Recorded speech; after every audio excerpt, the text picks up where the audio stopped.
नमस्कार दोस्तों, आपका फिर से हमारे चैनल लॉ कुम में स्वागत है। Where law meets wisdom. जैसा कि हम लोग पहले भी डिस्कस कर चुके हैं कि हम लोग 2024 में डिफरेंट सब्जेक्ट रिलेटेड जो भी high court and supreme court ने जजमेंट पास किए हैं, we will discuss that and we will be mutually improving upon our knowledge on different legal subjects. We want to expand our knowledge, legal knowledge across various subject. तो इसीलिए मैं पिछले साल के judgement से related digest बना रहा हूँ ताकि आप लोगों का नॉलेज एक्सपैंड होता रहे, चाहे आप लॉ स्टूडेंट्स हैं, चाहे आप जुडिशरी एस्पिरेंट हैं, और चाहे आप नॉर्मल एडवोकेसी में हैं, और चाहे आप जनरल पब्लिक भी हैं। कोई भी नॉलेज बेकार नहीं जाता, और अगर हम नॉलेज को एक्सपैंड करते हैं तो it will be going to help us. तो जो पहला जजमेंट हम लोग डिस्कस करने जा रहे हैं, this is in reference in human condition in 1382 prison.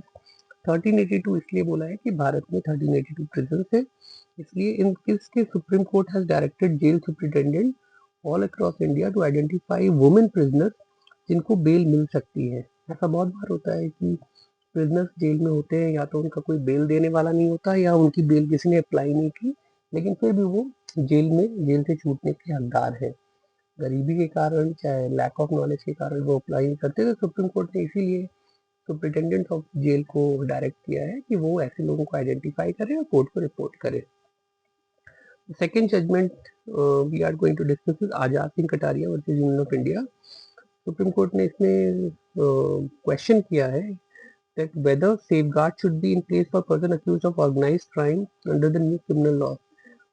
देखिए, कभी कभी जेल में ऑर्गेनाइज क्राइम से रिलेटेड क्रिमिनल्स आते हैं, तो उनसे लोगों को बचाने के लिए, अदर प्रिजनर्स को या अदर प्रिजनर्स से उनको बचाने के लिए, whether there has to be some special protection, special safeguards, Supreme Court has opened this question and left it,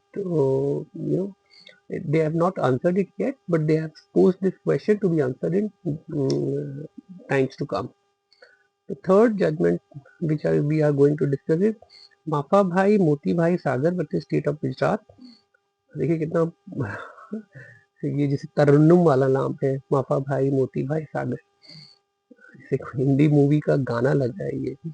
देखिए इसमें this is related to section 479 of BNSS, Bharatiya Nyaya Suraksha Sanhita. 479 is related to bail and bond section. This judgment says whether condition for remission must be reasonable. Automatic cancellation of remission without proper notice is unconstitutional. देखिए, किसी भी कैदी को जब वो बहुत बार jail में रहे, बहुत साल जेल में रह सकता है, तो उसके सेंटेंस को उसको रेमिशन पे छोड़ दिया जाता है। तो सुप्रीम कोर्ट ने बोला कि automatic cancellation of रेमिशन is unconstitutional. आपको नोटिस देना होगा तब उसके रेमिशन को आप कैंसिल करेंगे, not otherwise. The fourth judgment that we are going to discuss is Pooja Sharma versus Union of India. In this case, the Supreme Court refused to entertain a PIL. जो PIL was seeking कि जो sexual offences against men, trans person and animals under BNS, उनको भी criminalize करिए। तो देखिए, ये तो बड़ा सिंपल है कि court can not create the law, they can only interpret the law.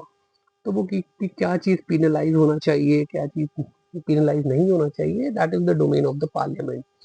Court can't create legislation. तो इस ग्राउंड पे सुप्रीम कोर्ट ने इस पीआईएल को डिसमिस कर दिया। The next judgment we are going to discuss is Badshah Majid Malik versus Enforcement Directorate. इसमें Supreme court ने पीएमएलए ऑफेंस में एक अक्यूज्ड को बेल पे छोड़ दिया, क्योंकि वो 1/3 ऑफ मैक्सिमम सेंटेंस वो ऑलरेडी झेल चुका था, अंडरगॉन हो चुका था। यानी 7 साल की सजा है, तो वो अगर 2.5 साल ऑलरेडी काट चुका है, तो सुप्रीम कोर्ट ने इसी ग्राउंड पे उसे बेल दे दी। देखिए कितनी छोटी सी चीज है, लेकिन इसके लिए भी किसी को सुप्रीम कोर्ट जाना पड़ता है। तो देखिए, मतलब I want you to realise that supreme court कभी कभी बड़े, liberty is very big thing, but ये हाई कोर्ट नहीं दे सकती थी। High court is also high court, very high court. Supreme court is constitutional court. कोई बड़े मुद्दे जाए यहाँ पे बेल के लिए सुप्रीम कोर्ट जाना पड़ रहा है, आप सोच रहे हैं कि सुप्रीम कोर्ट में कितने अननेसेसरी केसेस जाते हैं, क्योंकि हमारी ट्रायल कोर्ट और हाई कोर्ट छोटे छोटे काम ही नहीं कर पा रही है, या पावर होने के बावजूद भी उसे एक्सरसाइज नहीं कर रही है। तो these things we have to think it over. We have to ponder over it. Anyways, now we will discuss the next judgment. That is also the same judgment, Rehemian condition. The Supreme Court also stated in this case that BNSS apply retrospectively to under trials in cases registered in the cases registered before July 1, 2024.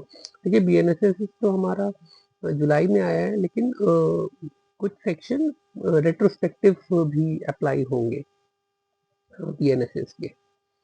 Retrospective मतलब back date से. The next judgment is Dr. S.N. Kundra versus Union of India. In this case, also Supreme Court has dismissed the PIL, which thought that collecting arms for waging war should be done away with.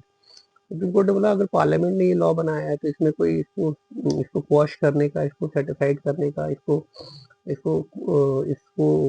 Legislative book से इसे हटाने का या statute से हटाने का there is no ground, and therefore Supreme Court dismissed the PIL. The next judgment is Kajal and another versus State of UP. In this case, Allahabad High Court. अब ध्यान रखिएगा, this is not Supreme Court but Allahabad High Court. High court ने बोला कि investigating officer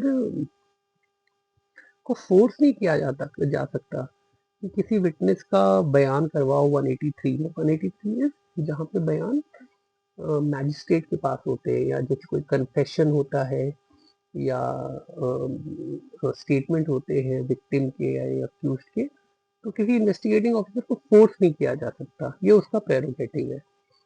जैसे मुझे investigation करनी है, कैसे करनी है एज एन आईओ, ये मेरा प्रेरोगेटिव है, मुझे डायरेक्ट नहीं किया जा सकता.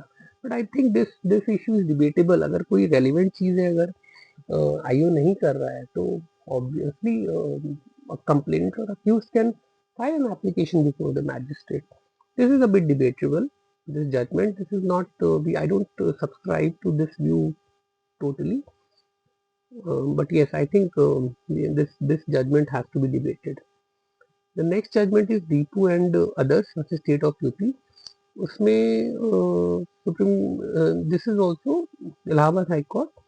Allahabad High Court said that the FIR lodged after July 1st 2024 for an offence committed under earlier must be under IPC but the investigation follows BNSS. मतलब जैसे मान लीजिए कि कोई इंसिडेंट हुआ है 1 जुलाई से पहले, 1 जुलाई 24 से पहले, लेकिन उसकी एफआईआर 1 जुलाई 2024 के बाद हो रही है, तो उस पर कौन सा प्रोविजन लगेगा? पहला वाला कोड ऑफ क्रिमिनल प्रोसीजर लगेगा या बीएनएसएस लगेगा? तो इलाहाबाद हाई कोर्ट से बीएनएसएस लगेगा, because the FIR is also only after the occurrence of BNSS.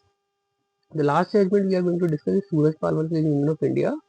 इसमें भी इलाहाबाद हाई कोर्ट ने एक पीआईएल को डिसमिस किया, जिसमें various provision of IPC and CrPC validity को चैलेंज किया गया था, और उसको आईपीसी के प्रोविजन को बीएनएसएस से रिप्लेस किया गया था, बीएनएस से रिप्लेस किया गया था. तो the high court has dismissed the PIL. अब ये देख रहे होंगे कभी कभी पीआईएल बस ऐसे ही लोग डाल देते हैं, वहाँ पे ज़्यादा रिसर्च नहीं होती, बहुत ज़्यादा थॉट प्रोसेस नहीं होता, एंड अल्टीमेटली उसको डिसमिस हो जाती है. तो इससे होता क्या है कि बेकार की पीआईएल डालने से जो अच्छी पीआईएल फाइल होने वाली होती है उसके अगेंस्ट भी कोर्ट्स बहुत ज़्यादा इंक्लाइंड नहीं होती.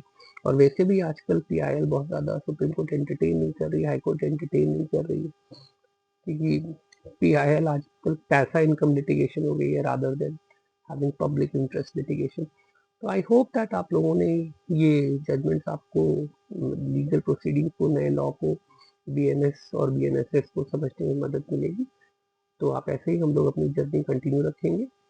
I hope that you will like, share and subscribe to our video. Thank you.